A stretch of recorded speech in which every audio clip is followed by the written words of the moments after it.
Assalamu alaikum wa rahmatullahi wa barakatuh. This is a Muslimus reflection. So, I've been meeting people a lot lately that have been going through heartbreaks. And just listening to their stories, it saddens me, but it also gives me joy. And I'm joyful because the of the fact that the heartbreak did not cause you to lose your iman, your faith in Allah subhanahu wa ta'ala. Sometimes Allah subhanahu wa ta'ala breaks our hearts or causes our hearts to feel broken in order to give it the proper nourishment because we've been malnutritioned, so to speak. So this video is just for my brothers and for my sisters out there that I've come across their stories in regards to thinking that the person that you were with was your Jannah partner. We all know that the Qadr of Allah is true. That is one of the six articles of faith. With that being said, sometimes in this dunya, we tend to value pleasure more than anything. We value a body, a physical enjoyment more than anything, and that causes us to lose sight of our purpose of why we're here. Just like the Quran says, we are here. Allah created man and jinn to worship him and worship him alone. He has no partners. So with that being said, I just wanted to say that don't look at your heart as being broken, but look at it as it's getting its proper nourishment because you were malnourished, because you lacked something in your heart that needed, and your heart was yearning to be fulfilled. And that particular person could not fulfill what needed to be fulfilled. That's for Allah subhanahu wa ta'ala. And sometimes we forget that. Sometimes we forget to love Allah subhanahu wa ta'ala more than we love our partners. And so we end up losing our partners. But is it really a loss? You know, sometimes when you look back and you reflect on things in your relationships, we ignore the red flags. Women are notorious for that. I'm sorry, I'm a woman, I'm going to speak on that. But we tend to ignore the red flags in a relationship because we want so bad for that companionship. We are emotional creatures. It's in our nature. We are natural nurturers, and we always want to fix things that sometimes is just broken. And it comes to the point where we get to wanting to help somebody fix themselves that we end up losing ourselves. And we have to remember Surah An-Nisa, the women. It talks about how we should be treated and how we should carry ourselves. And so if that's not encouragement enough, and if you read that surah and you find that you're not being treated that way, then it's time to move around, because Allah subhanahu wa ta'ala makes no mistakes. He will let you see things that you are asking for, that you pray for. We pray for, oh, I want a good spouse. I want the spouse that's the coolness of my eyes. I want this, I want that, I want this, I want that. But then you have to remember that we're allowed to be tested with our desires. You know, sometimes we want it and we'll get something, and then okay, but we forgot about this. We forgot to say, oh, I want a man that not just prays 5 times a day, but can teach me the deen. Not a man that just talks the deen, but he also walks the deen. And then you end up with, you know, DJ Smooth. You know what I'm saying? He can talk a good game. He can show a good game, but he really not about his action, right? He can show, which means he pretends, which means he's faking. He ain't really what it's about. But then you feel incomplete. But then you steady trying to build this person up. But we fail to realize that we can't build somebody up who don't want to be built up themselves. See, as women, I'm gonna speak to the women because I'm a woman. Like I said, we tend to draw to brokenness, and we think that we can fix it because we think we can nurture it back to health. And sometimes it's not meant to be. Sometimes our nurturing is not what that person needs. They need to take accountability, to self-reflect, and we don't do that sometimes ourselves. And then in that term of us trying to nurture them back to their unbrokenness state, or whatever it may be, we end up losing who we are. And then once you finally are at your I'm fed up, I said I was tired, but now I'm just darn tired. I'm just dang tired. I just can't take it no more tired. Then you sit back and you realize, like, dang, this whole time I've been sitting here dealing with red flags that I chose to ignore, that Allah was slapping me right in my face with. You know, yes, Allah does not.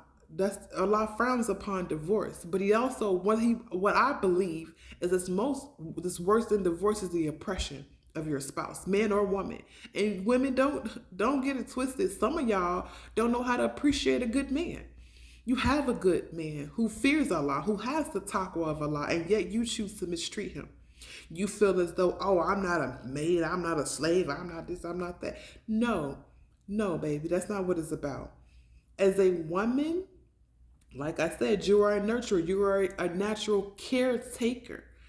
So he's supposed to be able to come home and find peace, happiness, and joy. Now, men, you do set the foundation, you set the tone for your home. So if you come home stank, that doesn't mean that she should also be stank back towards you, because she should be bigger than that. And Islam teaches, though, when someone is being evil to us, we don't return it with evil, we return it with good. We remain good, we remain true to ourselves, true to the deen, regardless of how someone else treated us.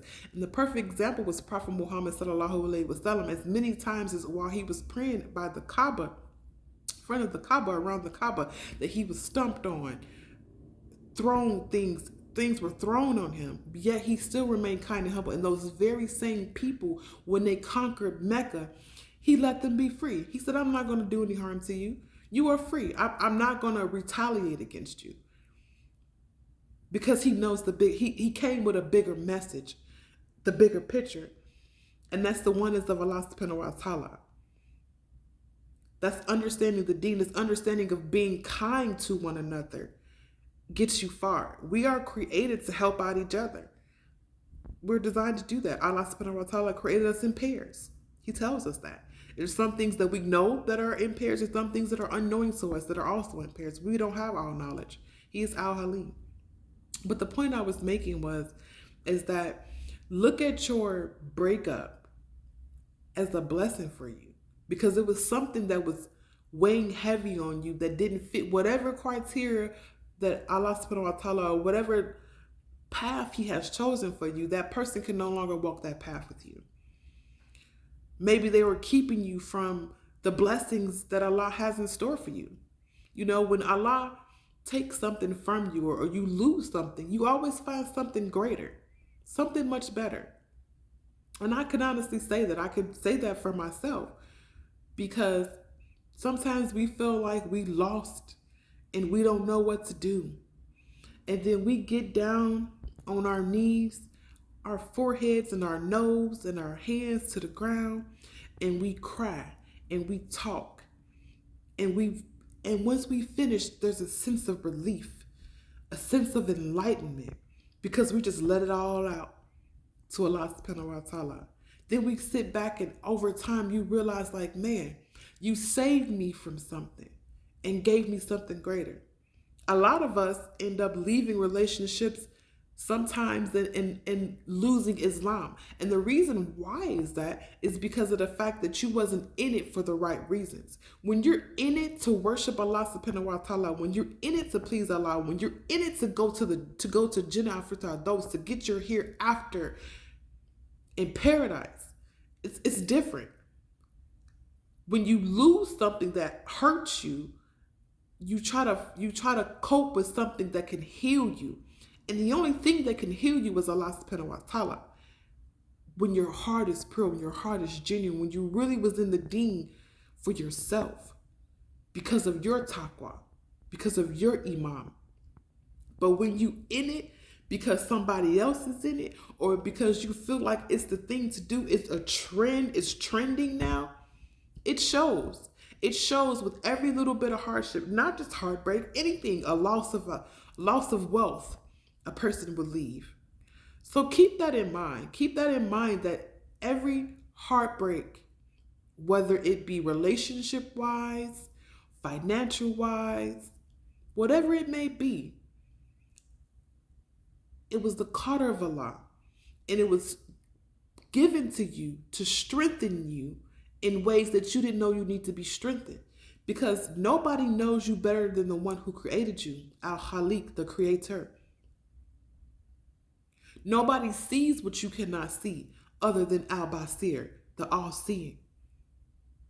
And remember, when you fall short, he is Al-Ghafir, Ghafir, forgiving, Ar-Rahman, Ar-Rahim, most gracious, most merciful.